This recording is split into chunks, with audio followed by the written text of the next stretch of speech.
歡迎各位出席今日。Welcome to the press conference today.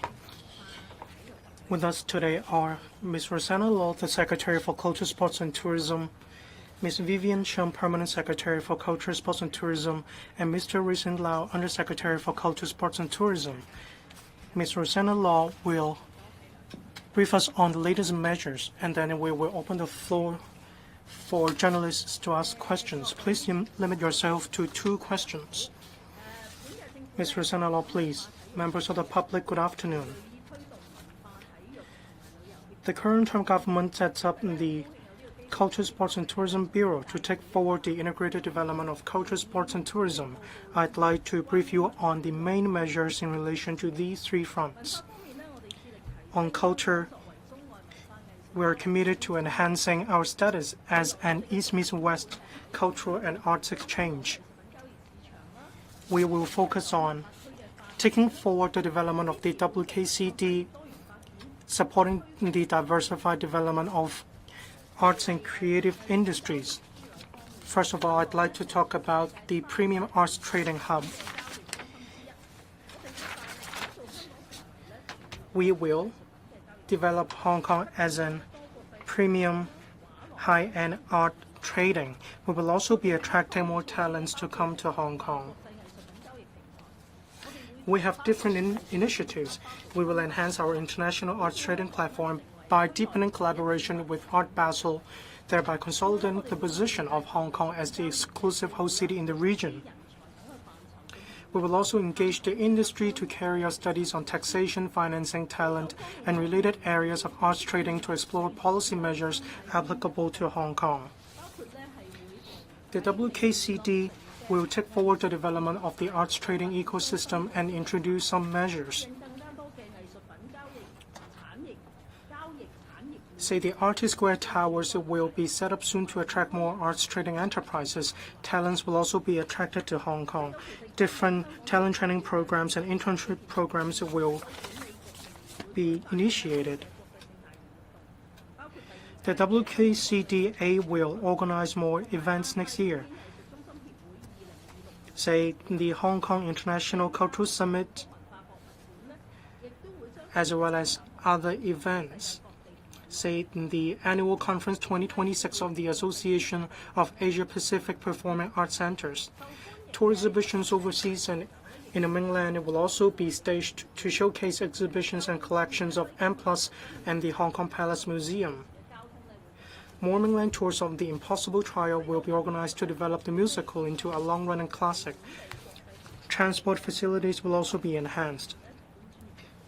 The West Kowloon Academy will be set up soon to provide professional training for practitioners and the relevant organizations.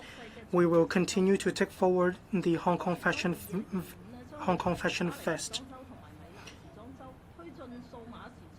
Hong Kong Fashion Fest 2025 will collaborate with Paris and Milan Fashion Week to take forward digital fashion. The CCIDA, that is the Cultural and Creative Industries Development Agencies, will actively develop more cultural and creative industry products featuring Hong Kong characteristics.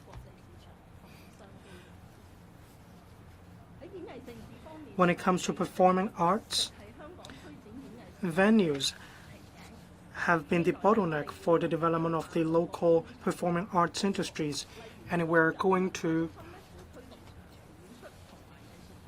put in place measures for improving the distribution of venues in Hong Kong. The Hong Kong Coliseum will be refocused to prioritize concerts. The East Kowloon Cultural Center will promote long-running performances and arts technology, and the Sha Tin Town Hall Auditorium will prominently feature Cantonese opera. We will also promote Hong Kong Pop Culture Festival, Asia Plus Festival, Hong Kong Performing Arts Expo, and so on. Through the CCPO, that is the Chinese Culture Promotion Office, we will promote Chinese Culture Festival and the exhibitions of the general history of China series. We will also enhance our promotion of intangible cultural heritage. Say we will strengthen the promotion of district-based ICH, and we will also develop ICH around town.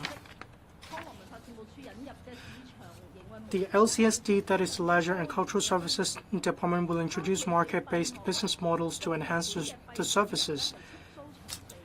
Measures include leasing out museums on their closing days for commercial or private use, opening up more venues for hire, introducing paid guided tours for visitor groups, and developing more cultural and creative products to enhance visitor experience and operational efficiency.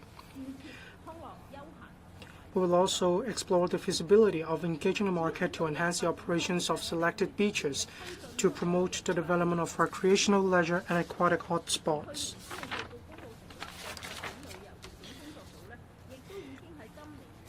We are actively promoting the measures under the development blueprint for Hong Kong's tourism industry 2.0. The working group on developing tourist hotspots was already announced.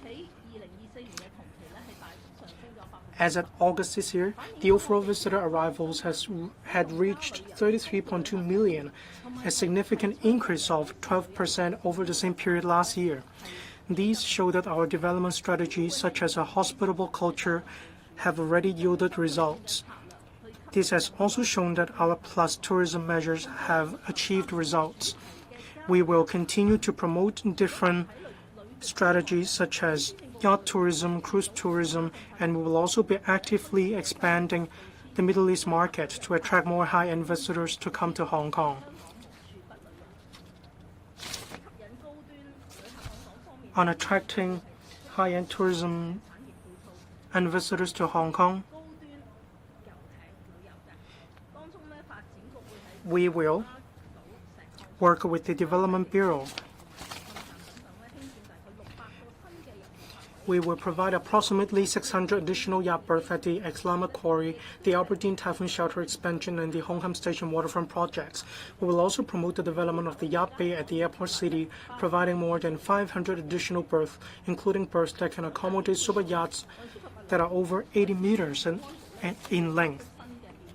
The Marine Department, the Security Bureau, and the Transport and Logistics Bureau will also put in place new facilitation measures to simplify the arrangements for visiting yachts to enter Hong Kong. On cruise tourism, we expect an increase of about 20% this year in the number of ship calls to Hong Kong. The contract terms for the Kai Tak operator will come to an end in 2028. We will begin a tender exercise for the operator of the cruise terminal by the end of this year. In relation to Muslim tourism, the Hong Kong Tourism Board has been using the strategy of accreditation, education, and promotion to encourage the industry to provide more Muslim-friendly facilities and food options. In GMTI, Hong Kong ranked third in non-Muslim tourist destination.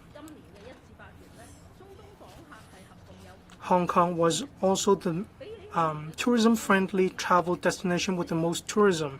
From January to August 2025, Middle East visitors totaled 54,000, up by 40% year-on-year. Middle East visitors spent about $10,400 in the first half of 2025, doubling the figure for overall visitors. That is about $5,400. As at the end of August 2025, halal-certified restaurants have increased from 100 to 190. From the 17th of September to the end of 2026, halal-certified restaurants will receive subsidies of a cap of $5,000. That is about half rate. In addition, the Tourism Board will work with different departments and organizations to attract more MICE events to be held in Hong Kong. We will create more premium destinations and itineraries for visitors.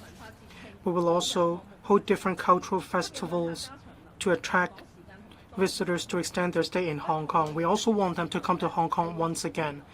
There will be different mega events. Say the Hong Kong Wine and Dine Festival that is going to be held between the 23rd and the 26th of October. There will be an enhanced version of this festival. This is the 20th anniversary of the Hong Kong Disneyland. Facilities have been upgraded. There will also be celebratory activities.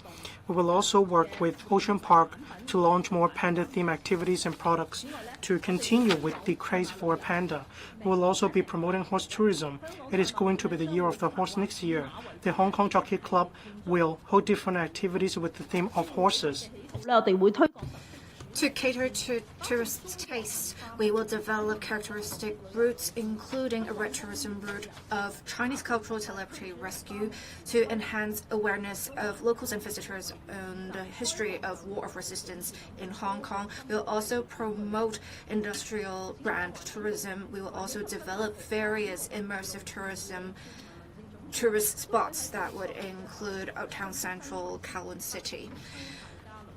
We will also develop ecology plus tourism by working with different bureaus.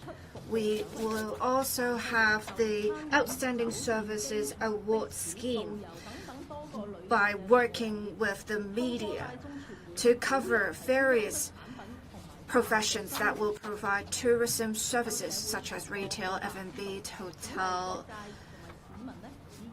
and transportation industries to encourage practitioners to be hospitable to tourists, to foster a hospitable culture.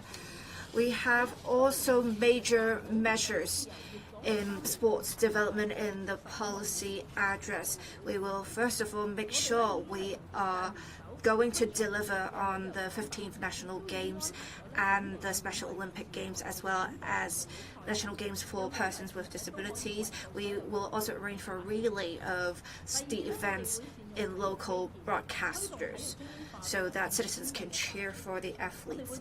We will also make good use of sports infrastructure to promote the development of mega events, economy, and elitization of sports. We will continue to leverage on the advantages of Kai Tak Sports Park. We have made a great breakthrough with our collaboration with Live Golf. We have forged a long-term partnership with Live Golf to have Live Golf League tournaments held in Hong Kong in 2026 and 2027. We will also review the positioning of the Hong Kong Stadium to make sure there is synergy with Kai Tak Sports Park.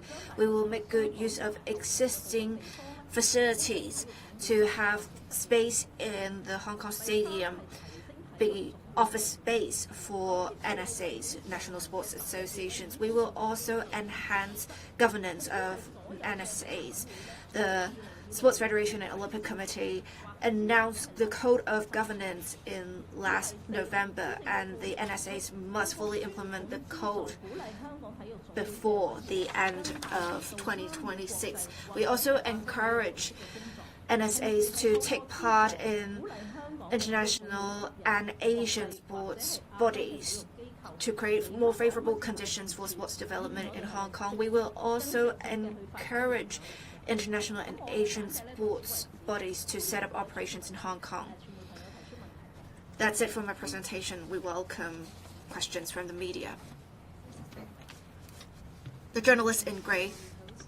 On the tailor-made luxury tour for high-spending visitors, could you further elaborate who the government is targeting, how much do you expect them to spend, and what kind of premium experience could Hong Kong offer, and which department will be in charge of this? Second question, on yacht tourism, how much growth does the government expect to bring in with all these measures, and when can we start seeing the impact to Hong Kong economy? And also regarding the National Day Golden Week, could you provide the government estimate on the number of mainland visitors, and what will be done to further capitalize on the long holiday? Thank you. Thank you. I think the Golden Week, 1st of October, National Day Golden Week, we have issued a detailed press release on the numbers, our expectation, and everything. In order not to blur the subject of today's press conference, I suggest you check that press release that was issued a couple of days ago, I think. On high value-added tourists, I think this is a very unique group. They have very individualized and personalized needs. Different tourists or different groups may have different preferences. But suffice to say that they look for personalized, private, tailor-made experience that could involve arrival in Hong Kong. So maybe they arrive in private jet, maybe they arrive in yacht, maybe they arrive by other means, but they also need facilitation. We will, the Hong Kong Tourism Board and the Tourism Commission will, of course, be coordinating with different departments and relevant bodies, including the airport and other operators, to ensure that facilitations are provided. As regard the actual experience, we know that some of them are actually very much into, for example, our horse racing tourism in Hong Kong. I know that the Hong Kong Jockey Club is also very mindful of providing tailor-made special experience for racing lovers from all over the world, from arrangements during the international race days in every December, to normal race day, but special arrangement. We also can have tailor-made experience in our Michelin-starred restaurants, or in our theme parks, or even in our shopping mall. That will very much will depend on the preferences and the requirement of these groups or tourists. But we will look into different ways to ensure that they have a good experience in Hong Kong. As regard yacht tourism, from the tourism perspective, we welcome very much the initiative in the policy address about enhancing our capability to encourage yacht tourism. I just now mentioned in my opening remarks that there will be 600 berths being built in Lama and Aberdeen, and also in the Skytopia project of the Hong Kong International Airport. Their new berths will be able to accommodate yachts that are more than 80 feet long. I think that is quite impressive, because that means the world's most elaborate yachts now can come to Hong Kong with greater facilitation. But of course, before all these berths come into place, it is perhaps a little bit early to talk about actual economic benefit. But suffice to say that these yachts coming to Hong Kong, they are high value added, and they will be consuming our various different travel-related or retail and other tourist-related industries. And that is definitely be beneficial to Hong Kong. Thank you.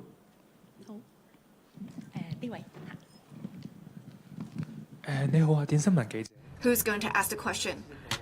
Hi, I'm from ... News. I want to ask about red tourism.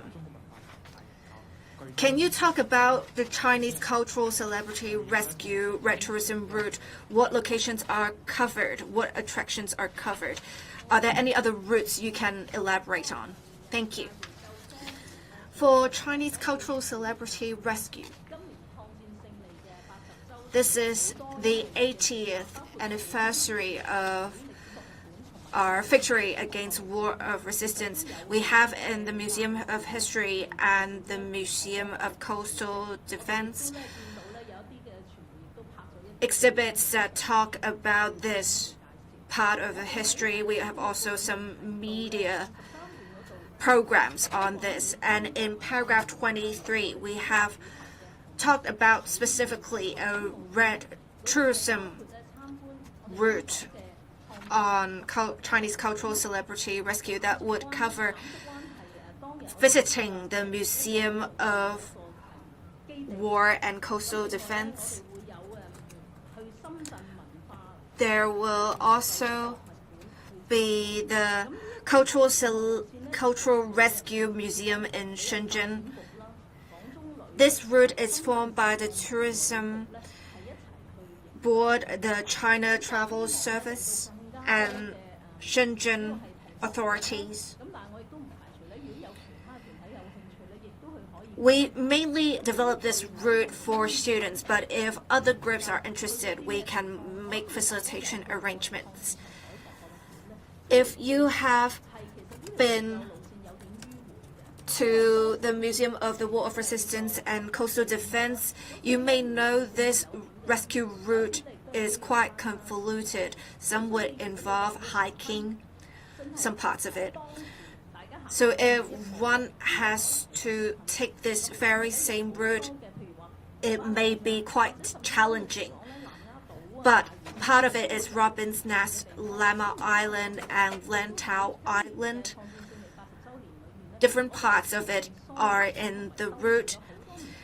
Because this year is the 80th anniversary of victory against the War of Resistance, we have renewed some sites so we can have citizens travel to these sites for more.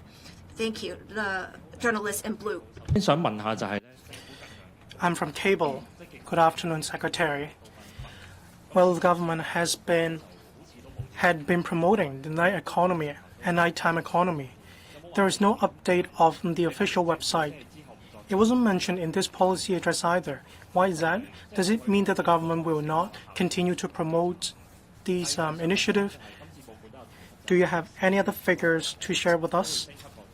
Regarding Disneyland, there are the upgrading of facilities as well as celebratory facilities, celebratory activities. What about Ocean Park? Will there be similar activities and funding?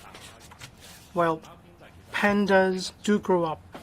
After they have grown up, can we still continue with the craze for the panda economy? Thank you. The nighttime economy is a general concept.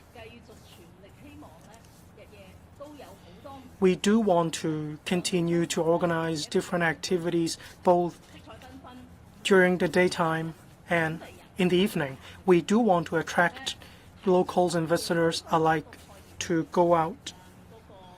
When we floated the concept of the nighttime economy, we just started our resumption of normality. However, now we have the Kai Tak Sports Park and we have more activities. On the 19th of August, on Tuesday at the Hong Kong Kai Tak Sports Park, there was a concert seeing an attendance of over 40,000 people. In Hong Kong Coliseum, there was also a concert with over 10,000 spectators.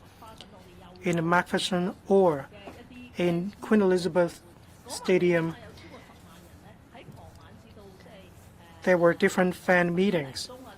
We saw a total of 100,000 people.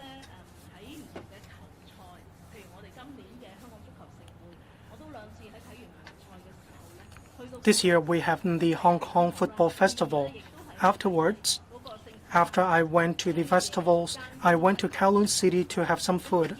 I also gauged the effectiveness of the nighttime economy in that district. I saw that a lot of people went to restaurants to have some food after taking part in the activities. I also talked to people in the industry, say taxi drivers. When there are mega events, they have a lot more customers. There is better business. That's why definitely we're going to continue with our strategy of mega events plus tourism. We do want to have a lot more activities both by day and by night. When it comes to Disneyland, it's their 20th anniversary this year. There are new parks within the Hong Kong Disneyland as well. Regarding Ocean Park, it has signed some agreements with some commercial organizations. For cable cars and rides, there will be new facilities as well.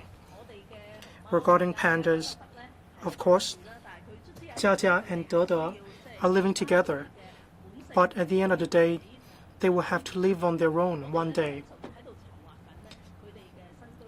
We are planning their new living environments, and whether we can continue the panda craze, it depends on two factors. One, whether we have creative products and creative activities to attract more locals and visitors. Pandas are our national treasures.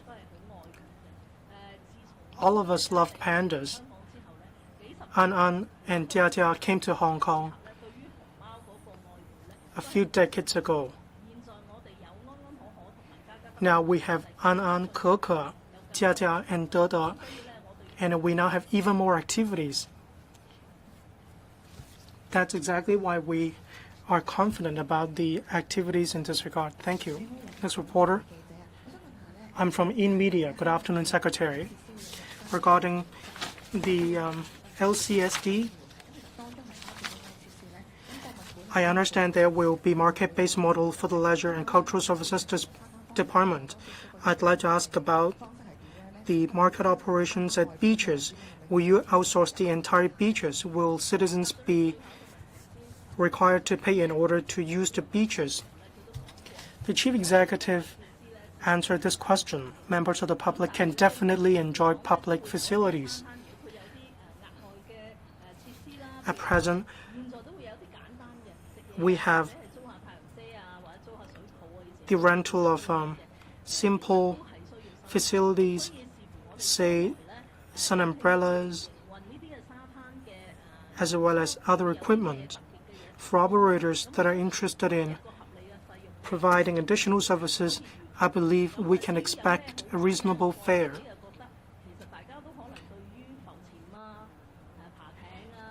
People are probably interested in canoeing, scuba diving, kayaking, or even yoga in some water activities such as paddling.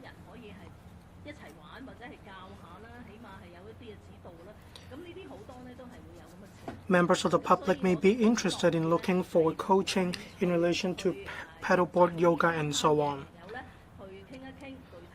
That's why we're willing to discuss with operators these activities.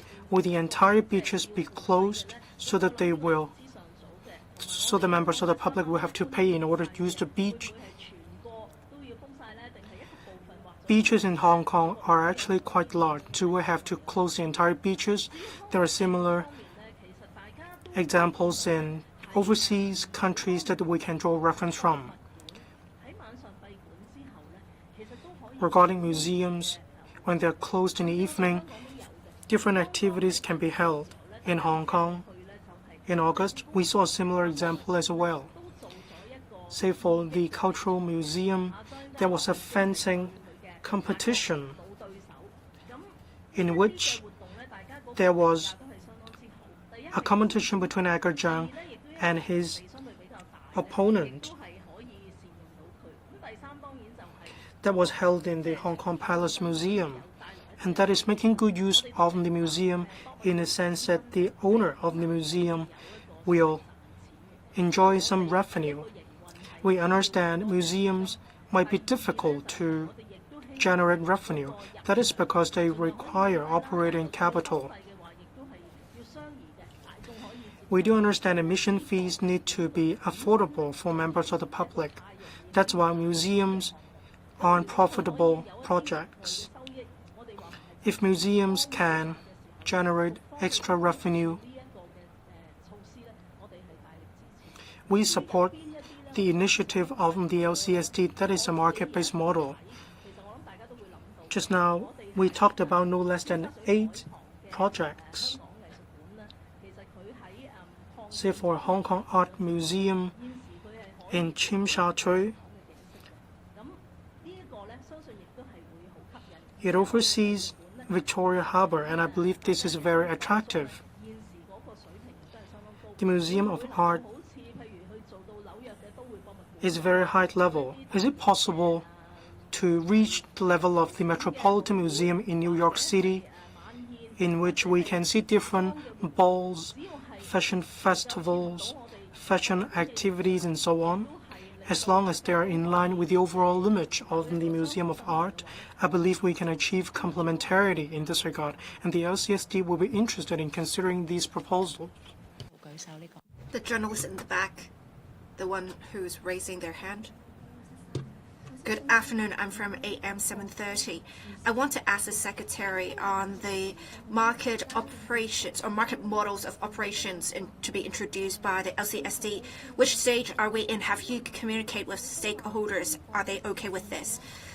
The government has been talking about promoting performing arts, but we have recently someone in the arts industry saying that they have received unfair treatment on social media. How can we make sure everyone gets fair treatment? I will not comment on individual cases. We have seen performances being held successfully still, and in general, the LCSD has over 3,900 performances successfully held each year. And we have approximately 30% of the performances held by the LCSD itself. These are just some figures I would like to share with you. I think people can rest assured in general from the facts it seems that things are going on smoothly. The LCSD's measures are supported by the Bureau. The LCSD will make sure they can maximize the use of venues under their management. I already talked about the specific arrangements when I answered the last question. We always want to maximize the use of recreational and cultural and arts venues. If you have any suggestions, we are open to hearing them. Thank you. The journalist in the front row. Hi, I'm from Shenzhen TV. So we have in the previous National Golden Week, we would have some very good figures. Do you have great expectations for this year's Golden Week as well? You also have a measure about advocating for all people to be travel ambassadors. What are your specific measures? What do you want to do in youth training? Can you share with us some of your specific plans? Thank you. When I answered the question asked by another journalist on Golden Week, I already talked about how we have already published a press release on the arrangements for this year's Golden Week. We have in total 1,200 tourist groups coming from the mainland. On the day where we expect to be peak, we expect over 200,000 visitors coming from the mainland. I suggest you look at the press release for more details. You mentioned earlier. Well, can you repeat your second question? Oh, everyone is a travel ambassador. Right.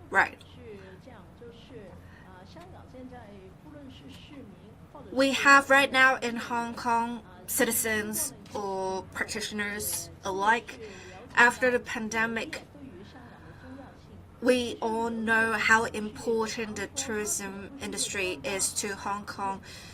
We may not make a great profit in the tourism industry's operations, but they engage a large number of people. And there are many other industries that will benefit from the activities of the tourism industry, such as F&B, hotel, transportation.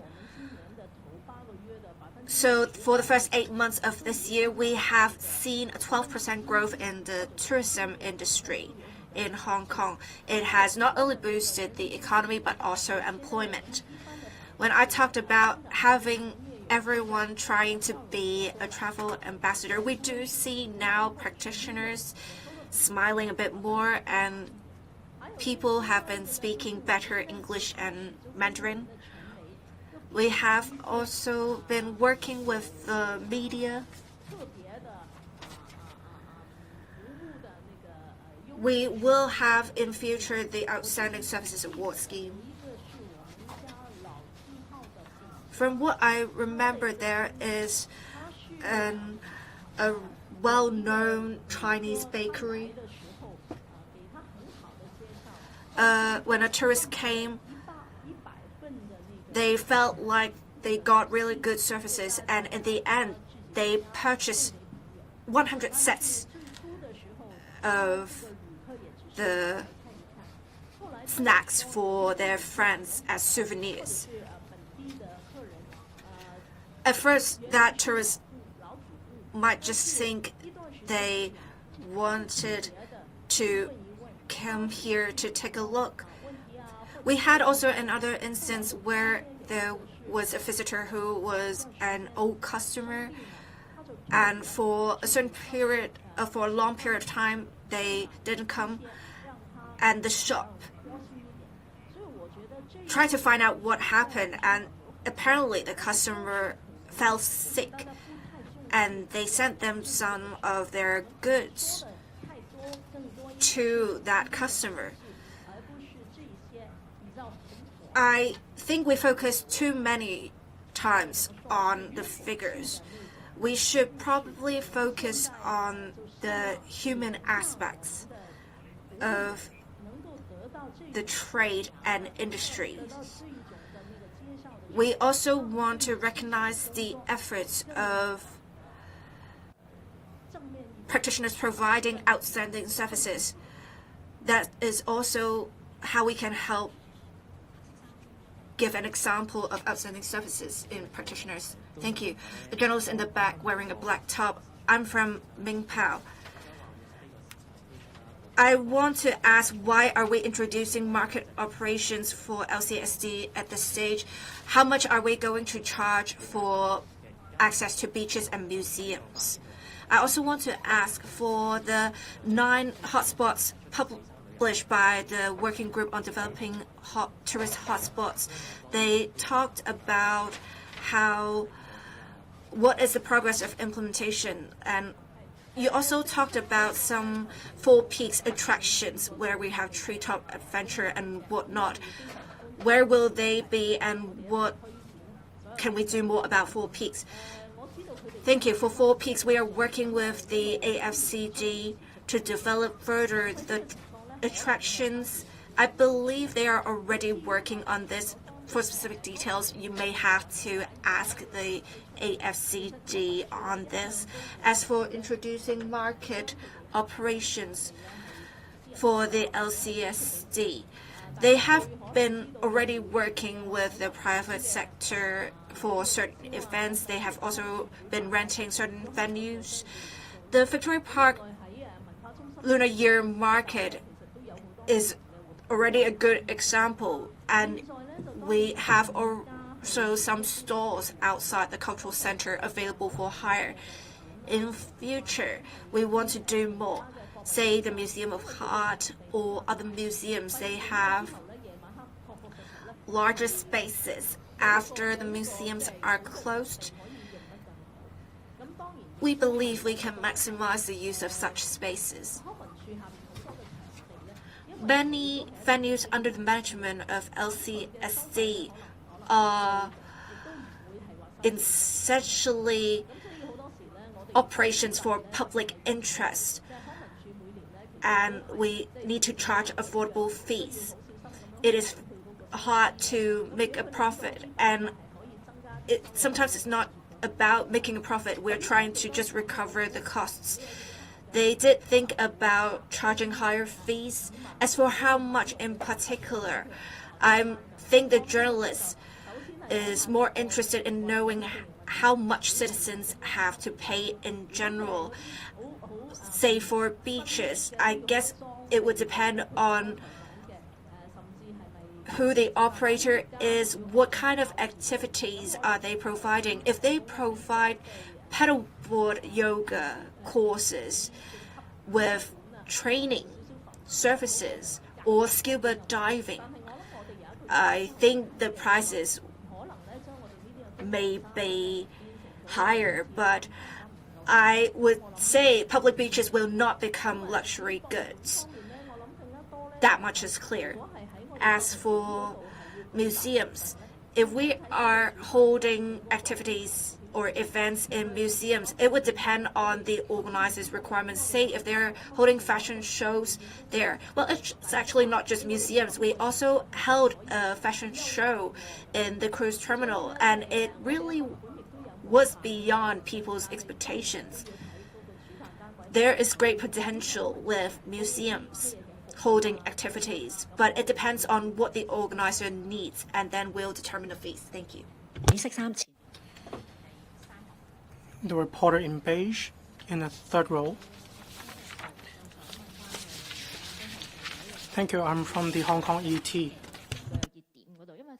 I'd like to ask about tourist hotspots. In the policy address, the Four Peaks Tourism Project was mentioned. Back in May, some projects were announced. I'd like to ask about, for example, Oyamate Station. What is the progress? It was said that it would be open to the public in the fourth quarter this year. It also mentioned industrial brand tourism.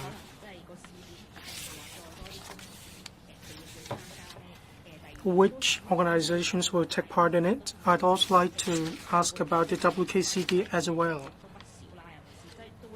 There's quite a lot of mention about the WKCD in the policy address.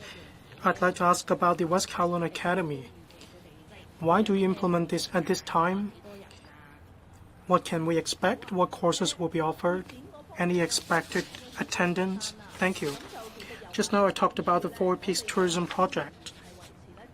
For the former Yamate Police Station, our target is to open it within this year. I had a few meetings with my team. We talked about the design, idea, and so on. We talked about the details. It's about to be renovated. That's why our goal is to open the former Yamate Police Station within this year.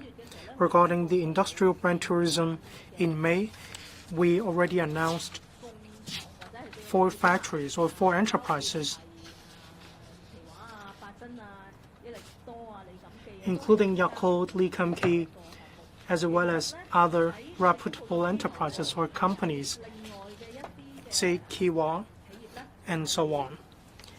Well, actually, some other enterprises contacted me directly. They expressed interest in these projects. So I'm going to liaise with these enterprises to see whether their factories are suitable or not. We are preparing for this project full steam ahead. Just now I mentioned the 4 enterprises, and they are food manufacturing enterprises. If we need to let group tours to take part in this project, as in group in, group out, we'll have to make sure the food production line will be separated by visitors. These tours cannot affect the safety or the quality of all the foods. Enterprises are preparing for this. It's September now. In just a few weeks, very soon, the tourism sector will go to these factories. They will see what will be offered, what people can see, or transportation arrangements. When they have all this information, I believe in the second half of this year, Christmas or Chinese New Year next year, relevant tourism products will be launched very soon, especially in peak season of tourism. When it comes to the West Kowloon Cultural District, the West Kowloon Academy isn't like a university. Instead, it makes good use of its strengths. Say for art management, training, or talent training, WKCD is very good at these aspects. We want to attract not just locals, but also those from outside Hong Kong. When they are interested in joining this industry, well, we want them to come to Hong Kong, to come to the West Kowloon Academy to sign up for these courses. This is exactly one of the initiatives for consolidating our status as an East-Meets-West cultural center. The journalist at the back. Thank you. Thank you. I'm from Commercial Radio. Good afternoon. You said that you would review the positioning of the Hong Kong Stadium. When will the result be announced?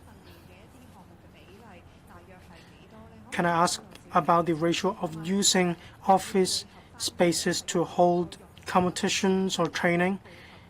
You said that you would have to tie in with the use of the Kai Tak Sports Park. Some of the uses are actually overlapping with one another. Can you tell us more about this? I'd like to ask about the Tianyan Estate. The housing department recovered the units because of failure to furnish information honestly. Well, excuse me, reporter. Let's focus on the policy address. What do you mind it if I ask this question? Well, excuse me, I'm not going to answer the question in relation to the Housing Bureau. I'm only responsible for my own policy portfolio. Let me answer your question in relation to Hong Kong Coliseum. As I mentioned in the policy address, we will carry on a review of the positioning of the Hong Kong Coliseum. It will synergize with the Kai Tak Sports Park. It commenced operation in March this year. In Hong Kong Coliseum, there were a few races, including in May.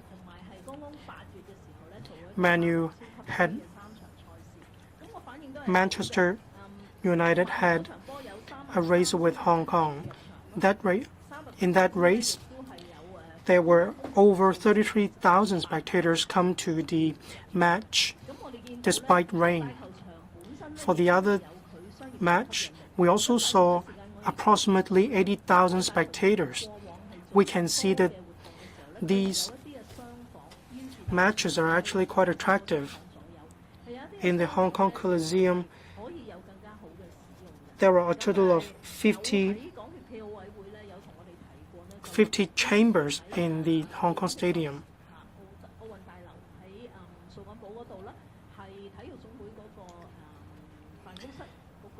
In the office of the Olympic House is actually quite crammed.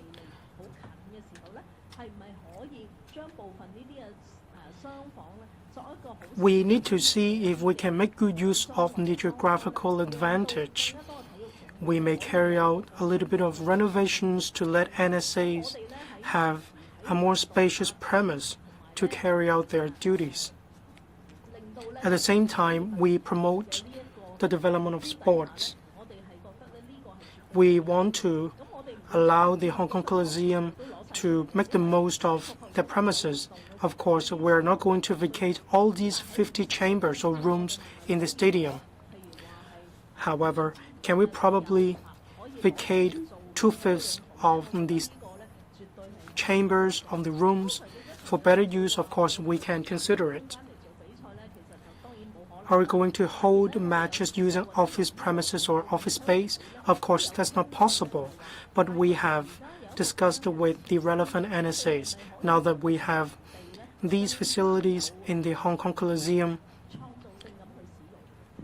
can we make better use of these venues?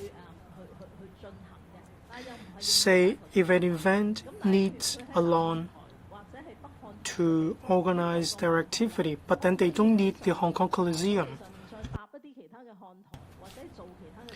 can we construct another spectator stand in that area? Can we host international mega events or events on a larger scale? If it's technically and financially possible, of course, we can make better use of the Hong Kong Coliseum. Regarding any overlapping functions of the Hong Kong Coliseum and the Kai Tak Sports Park, first of all, we can hold concerts in the Kai Tak Sports Park, but it's not possible to do so in the Hong Kong Coliseum. Say we cannot hold a metal rock concerts in the Hong Kong Coliseum, but what about football matches? Of course, it's possible. In the market, say for rugby and for football, we can see that the potential is vast in Hong Kong. We can see this in the market. We may be able to attract high-quality matches to Hong Kong, then we can use these two large-scale venues to hold these matches. Looking ahead, we can be more proactive in attracting these matches to come to Hong Kong. In addition, in the past, there were different proposals in relation to the Hong Kong Coliseum. Say, is it possible to carry out large-scale renovation, reconfiguration that would involve a huge amount of capital? That's not our main focus. In fact, the Kaitan Sports Park has been commissioned for about half a year. We thought that the Hong Kong Coliseum would be quiet after the commissioning of the sports park, but that is not the case. Some hosting organizations are actually quite interested in the Hong Kong Coliseum. That's why we will gauge the situation to see how we can achieve better synergy between the Kaitan Sports Park and the Hong Kong Coliseum.